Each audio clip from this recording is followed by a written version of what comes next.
The statistics are only a glimpse at the mounting exhaustion, frustration, rejection, and despair that can be seen in the eyes of ministers around the world. I know that right now, only 1 in 5 of the people who graduate from seminary are going to be in the ministry in 5 years. That is a sad statistic. One of the things that has really bothered me or gripped me deeply is the turnover and the attrition in the pastoral field. I felt like I was living in whitewater. I don't know how else to describe it. And to actually sit down with Chuck one-on-one, to look at my tests, my profiles, to see how I'm wired, to say that it's been phenomenal for me is an understatement. I'm one of those guys that is a high producer, has a lot of creative ideas, a lot of creative energies, and kind of wear myself out in those people that are around me. The most powerful thing I've gotten out of this process is I truly enjoy life more than I did before.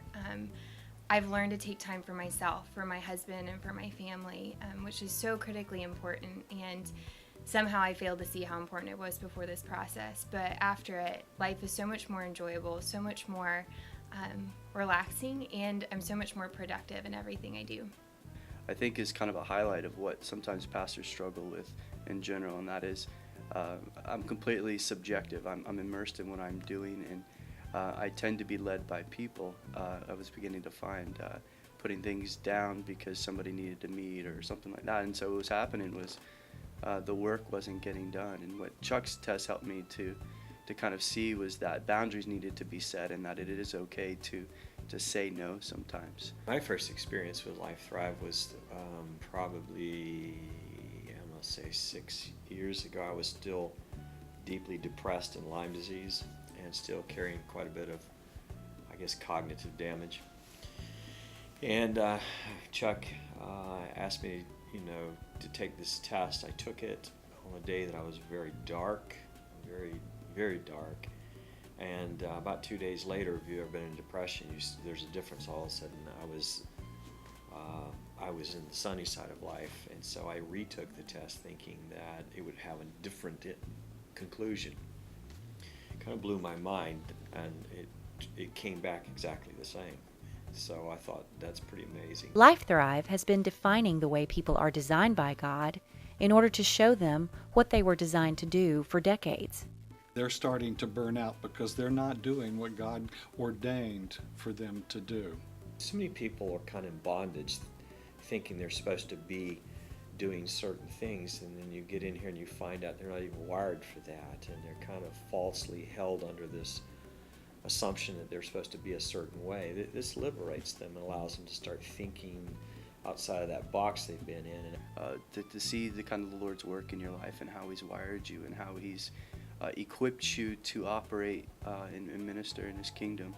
I think it's been one of the things that has just been so eye-opening, so rewarding for me. I've seen so many people, I think, imprisoned in a belief they're supposed to be something they're never going to be, and somebody needs to help get them out of there. It did show me some things about myself that are perceived about my behavior by other people that I wasn't aware of. How I come across in certain situations, or things that I might say that someone would understand a little different. I feel like I've been able to get in control of my life. I know the major rocks. I know what it is that God has asked me to do, primarily what's first and foremost in my life and what I should be focused on. Equipping teams to understand the unique characteristics each person brings to the table has been the cornerstone of Lifthrive.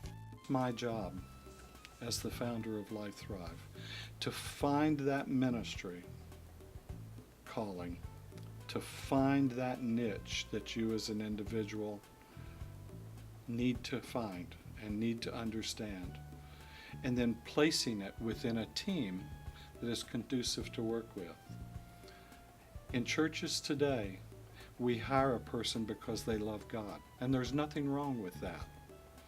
But what we don't do is put a minister on staff for what God crafted him to be. It reveals a lot about how people interact with each other, and maybe some things about people on your staff or on your team that they didn't even know about themselves. As a staff, we understand each other more. We work together better, understanding each other's personalities. So I think it is a really great thing to bring this into your church. I could not stress enough how helpful it has been for us, even as a staff, learning why we push each other's buttons during pastors' meetings or staff meetings, or why is it that when I say X, they hear Y, and vice versa, and learning about each other's personality profile. It's been huge. We can actually sit in a meeting and get stuff done in like half the time of what we could before. It helped me define in the current role that I had in a ministry setting some of the things about myself that maybe I hadn't really taken into account. You take 10 people and you turn them into a team that lovingly and kindly and patiently works with one another because now they have understanding. The following organizations are continuing to see the impact that Lifthrive has had on its people. And this just gave me a deeper understanding, because as you go through this work process and as you mature and as the business matures, you change, and you change your focus, you change your style, you change your job, you change your role. You do get to see the results, so you can see where your strengths are and where your weaknesses are as well. I found that the Lifthrive process has been really eye-opening for me and for my colleagues, and it's really been a beneficial process for all of us to go through. It's never been taken into consideration, individuals from the inside out and bringing their best out, and I feel like this is the first time in over 20 years that I've experienced that. This test gave me an opportunity to actually sit down and see results as to what I need to be more efficient and what I need to be more effective at my job and what I'm going to be good at. And it helped me relate to my superiors, what I'm going to need to move forward and be good in. Is it not time to shift from surviving to thriving? Until there is that congruity on your staff to where they know each other, they understand each other, they know how to approach each other, they know how to love each other, and they know how to build each other up, your staff will not function properly.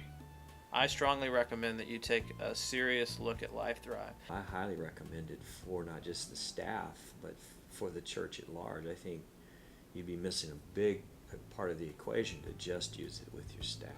I think it's time and money well spent. I wished I'd have started down this path 400 people ago. When your organization is able to locate strengths and mitigate weaknesses collectively, your team culture will thrive as it serves the body of Christ.